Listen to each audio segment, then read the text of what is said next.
dan bahagia. Om Swastiastu, Assalamualaikum, salam sejahtera, Namo Buddhaya, salam.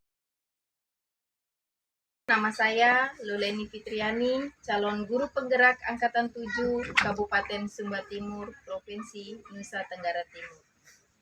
Pada video kali ini, izinkan saya menampilkan aksi nyata modul 1.4 tentang budaya positif. Budaya positif merupakan perwujudan dari nilai-nilai atau keyakinan universal yang diterapkan di sekolah. Budaya positif di sekolah tidak dapat diciptakan secara instan. Dalam penerapan budaya positif di sekolah diperlukan tuntunan dan tauladan dari seorang guru. Budaya positif di sekolah dapat menumbuhkan motivasi intrinsik dalam diri anak agar murid dapat berkembang menjadi pribadi yang bertanggung jawab, berbudi pekerti luhur, serta berakhlak mulia. Adapun kegiatan aksi nyata yang saya lakukan adalah yang pertama, membuat kesepakatan kelas bersama siswa. Yang kedua, melakukan pengimbasan sosialisasi tentang budaya positif di sekolah dengan rekan sejawat. Adapun tujuan penerapan budaya positif diantaranya, yang pertama, dapat menumbuhkan sikap gotong royong, mampu melakukan kegiatan secara bersama-sama sehingga tercipta kolaborasi yang baik antara warga sekolah. Adanya rasa peduli satu sama yang lain, serta dapat bersikap mandiri. Yang kedua, mewujudkan pembelajaran yang berpihak pada murid.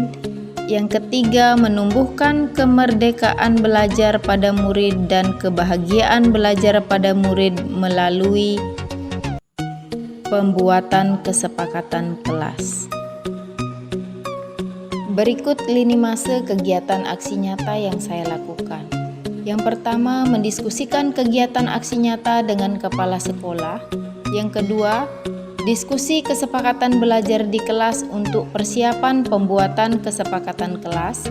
Yang ketiga, melakukan pembiasaan terkait budaya positif di kelas dan membuat kesepakatan kelas di kelas 11 IPS 2. Yang keempat, melakukan sosialisasi kegiatan budaya positif di sekolah dengan rekan sejawat. Adapun berikut ini video pembuatan keyakinan kelas dan kegiatan pengimbasan sosialisasi budaya positif di sekolah dengan rekan sejawat.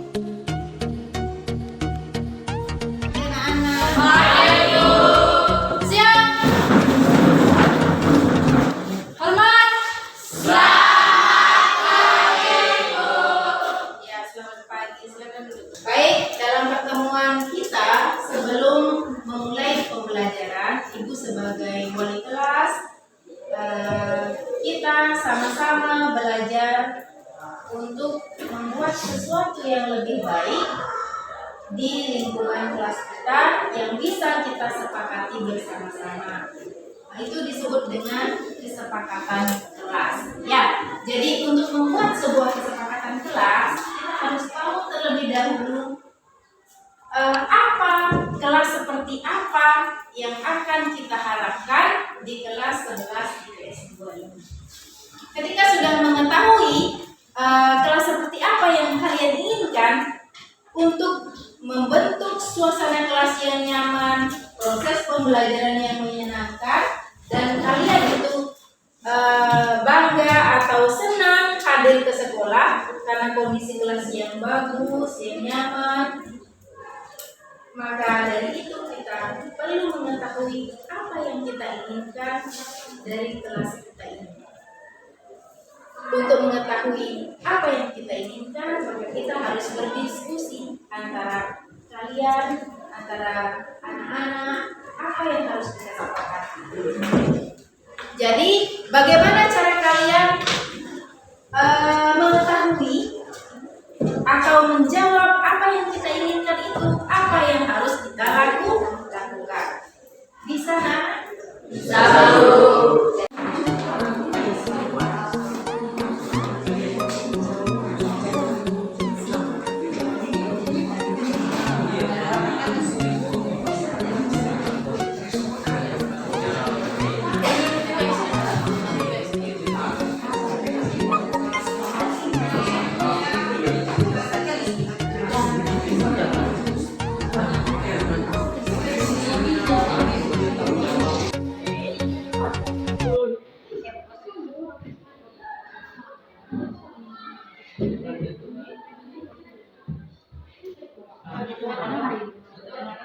sudah tempel seperti ini, bagaimana kalian menentukan kesepakatan kelas kita untuk membuat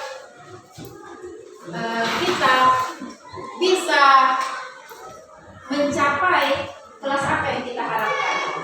Jadi silakan perwakilan dari kalian untuk membacakan kesepakatan yang kalian sepakati. Silakan Intan maju ke depan.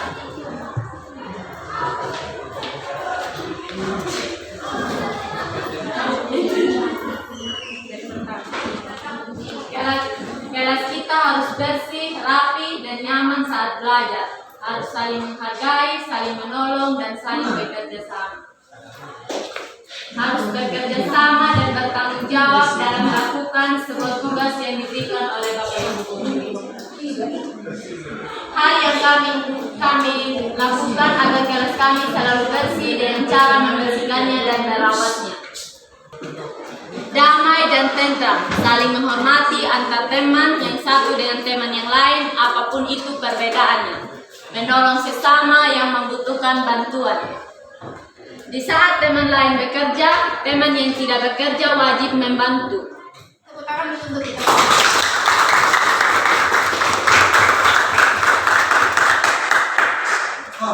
Baik, dari kesepakatan yang kalian susun di setiap kelompok, mari kita sama-sama sempurnakan dan fix untuk disepakati. Ya, ada beberapa tadi kesepakatan yang sama dari kelompok satu dengan kelompok yang lainnya.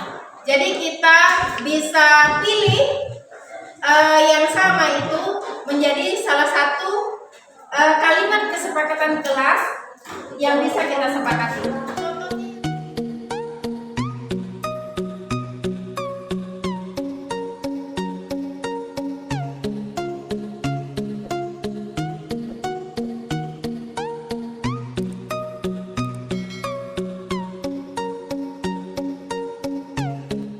Kesepakatan kelas di 11/2 sebagai berikut.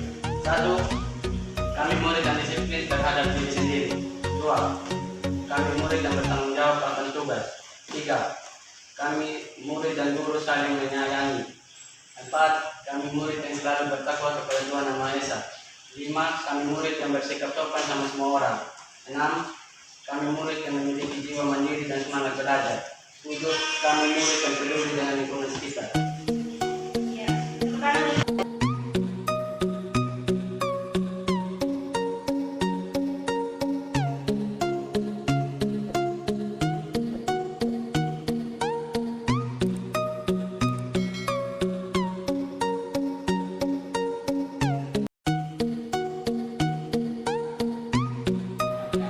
Jadi motivasi yang tidak berpengaruh pada adanya hukuman atau hadiah.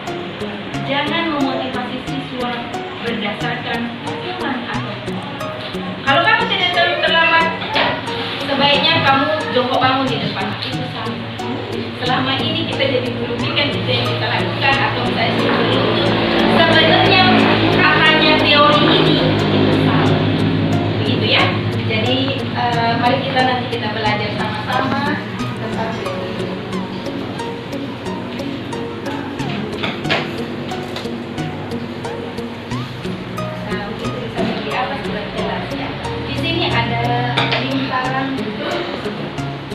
Paling luas itu budaya positif dan di luarnya itu tidak terlihat atau mata saya bisa. Yang coklat itu budaya positif tulisannya.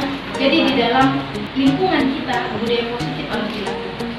Yang berikutnya ada lingkungan positif. Budayanya dulu positif. Baru yang kuning itu lingkungannya yang positif. Setelah ada lingkungan positif, apa yang bisa kita lakukan? Di kelas itu disebut dengan keyakinan kelas. Apa sih itu keyakinan kelas? Keyakinan saya baru hadir dan diusahakan kalau ada siswa terlambat masuk kelas jangan disuruh keluar katanya. Karena itu akan menghalangi dia untuk melakukan aktivitas berikutnya. Yang berikutnya ada kesepakatan kelas. Mungkin Bapak Ibu yang waktu zamannya bapaknya gede pernah dikasih tahu. Kesepakatan kelas itu perlu dilakukan pada saat kita mengawali pembelajaran. sehingga anak sekolah itu tahu apa yang harus dia lakukan. Contoh kesepakatan kelas.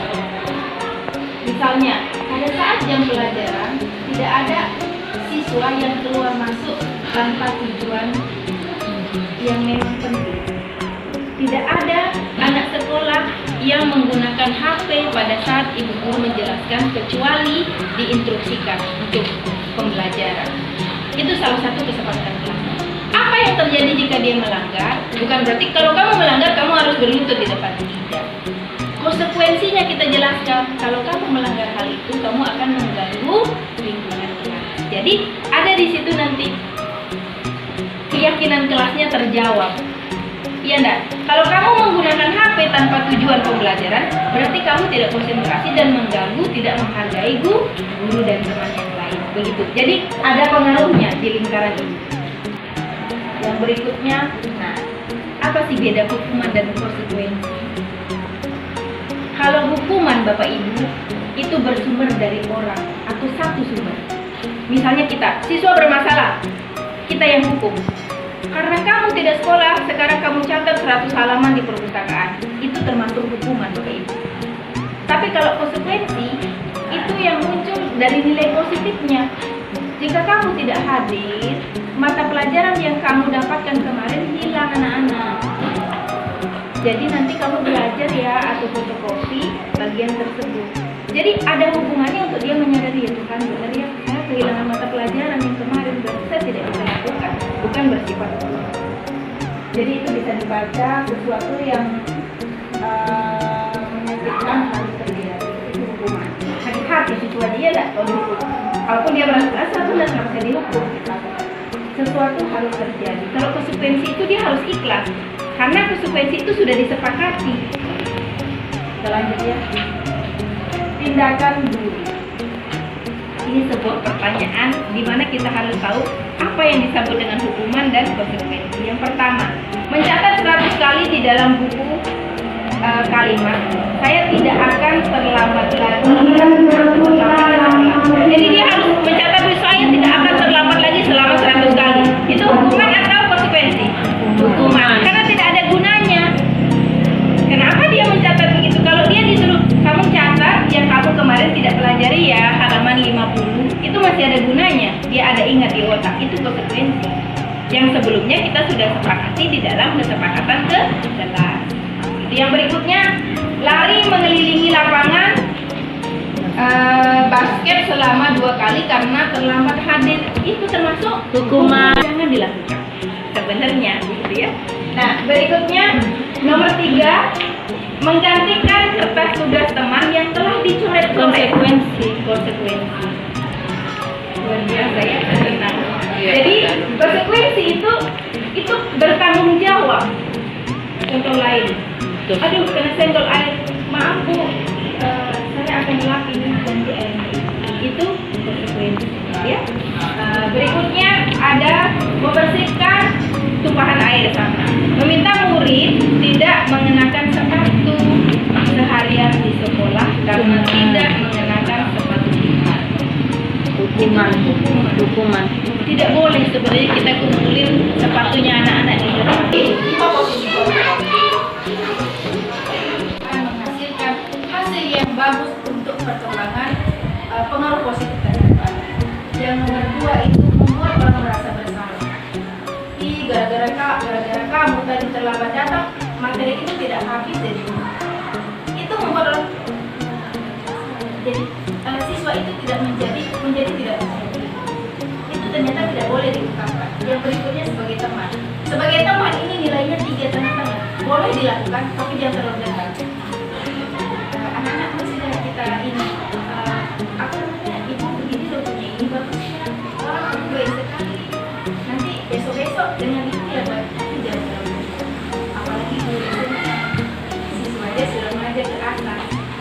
Kalau yang puja, ya benar. Ini tidak boleh dilakukan. Nah, atau siswa itu menjadi terlalu ketergantungan terhadap ibu, tolong dulu ibu. Jadi ini lama-lama dia tidak menghargai kita. Jadi harus tengah-tengah. Harus bisa menjaga sebatas mana temannya kita. Yang berikutnya pemantau. Apa yang siswa siswa lakukan, kita harus pantau. Pikir, pagi kita pantau, suruh belajar, mencatat, besok kita cek catatan. Tapi itu bagus, hanya siswa ketergantungan harus dipantau. Wih, Bu Wali tidak datang, tidak sampai ya sudah. Nah, yang bagus adalah manajer. Manajer itu adalah yang bekerja adalah siswa. Kita akan berarti manajer itu bos ya. Kita memberikan contoh, mengawasi, tapi pelaporan atau apa dari siswa itu. Itulah peran manajer. Semuanya itu pernah terjadi, tidak hanya satu. Tapi yang patut kita tiru adalah sebagai ini. Menanamkan disiplin positif dalam diri restitusi. Apa sih restitusi adalah proses menciptakan kondisi bagi murid untuk memperbaiki kesalahan mereka, di mana sehingga mereka bisa kembali pada kelompok mereka dengan karakter yang lebih baik. Jadi kalau kita melakukan restitusi, siswa akan menjadi tangguh, bertanggung jawab, menjadi orang yang berjiwa. Ada praktek segitiga restitusi. Mungkin ini Ibu Ana kemarin sudah dengar. Ada bantuan Ibu Ana, saya jelaskan membuat aksi nyata terkait dengan segitiga restitusi. Ini segitiga restitusi ini adalah di mana kita cara-cara menangani siswa yang bermasalah. Saya mau tanya, Bapak Ibu selama ini kan kita sering menghadapi masalah terhadap anak. Misalnya dalam pendatang, tidak tiket, tidak pakai sepatu, rambut panjang, tidak buat tugas, dan lain-lain. Bahkan tidak sekolah sampai tidak dinilai seperti hasil rapat kita. Nah, bagaimana caranya kita menangani segitiga restitusi? Di situ ada namanya validasi tindakan yang salah. Apa yang harus kita tanyakan? Dua kotak yang ada di depannya itu. Kamu tentu punya alasan. Mengapa kamu melakukan hal itu, Nak? Bukan, kenapa kamu begitu? Terlambat terus. Ini besok begitu lagi ya? Kenapa kamu melakukan? Kenapa adik bisa terlambat sih? Bisa kasih tapi saya begitu. Jadi berikutnya ada cara yang lebih efektif untuk mendapatkan apa yang kamu harapkan. Misalnya dia bilang, kenapa kamu melakukan itu? Saya tidak bisa bangun pagi. Adakah cara yang lebih baik untuk kamu bisa datang lebih pagi? Jadi permasalahan itu kembalikan ke dirinya sendiri. Nanti dia akan jawab begini. Iya Bu, tentu saya harus bangun lebih pagi, tapi susah Bu. Kalau siswa bilang begitu berarti disitulah masukan kita memberikan solusi. Yaitu bangun pagi itu salah satu. Yang berikutnya menstabilkan identitas. Setiap orang pasti pernah melakukan kesalahan. Jadi kita harus ucapkan itu kepada anak. Ya benar sekali. Setiap orang pasti pernah melakukan kesalahan. Ibu juga pernah salah. Ya. Tapi kamu usahakan jangan mengulang lagi ya. Itu yang harus kita lakukan. Ternyata Bapak Ibu, saya juga baru tahu. Habis itu karena ini bukan satu-satunya yang pernah melakukan hal itu. Bukan hanya kamu yang salah. Banyak orang juga pernah terlambat. Tapi kalau kamu terlambat, apakah itu bagus untuk perkembangan kamu? Nah, jadi masalah-masalah itu kita ungkit kepada anak-anak sehingga dia akan menjawab dan ingin berubah dari dalam dirinya sendiri. Bukan kita memberikan seperti yang menanyakan keyakinan. Nilai-nilai apa yang telah kita sepakati? Nah, ini ada hubungannya dengan kesepakatan kelas tadi. Dari mana kamu? Dari kantin, Bu. Apakah kamu sudah mentaati keyakinan kelas tadi bahwa tidak boleh keluar ruangan pada saat belajar? Itu yang harus kita lakukan, bukan yang dulunya dia cukup bagus. Okay? Yang berikutnya menstabilkan identitas. Di sini untuk membuat murid yang merasa gagal karena membuat salah.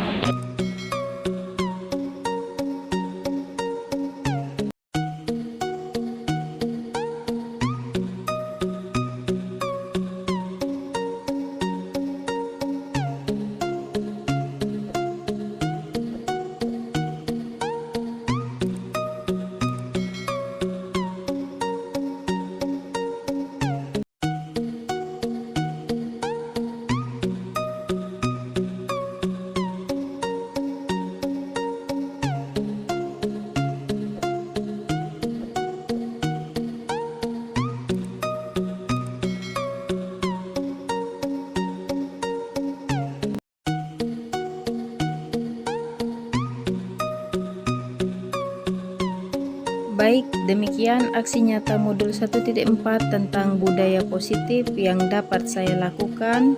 Terima kasih, salam dan bahagia.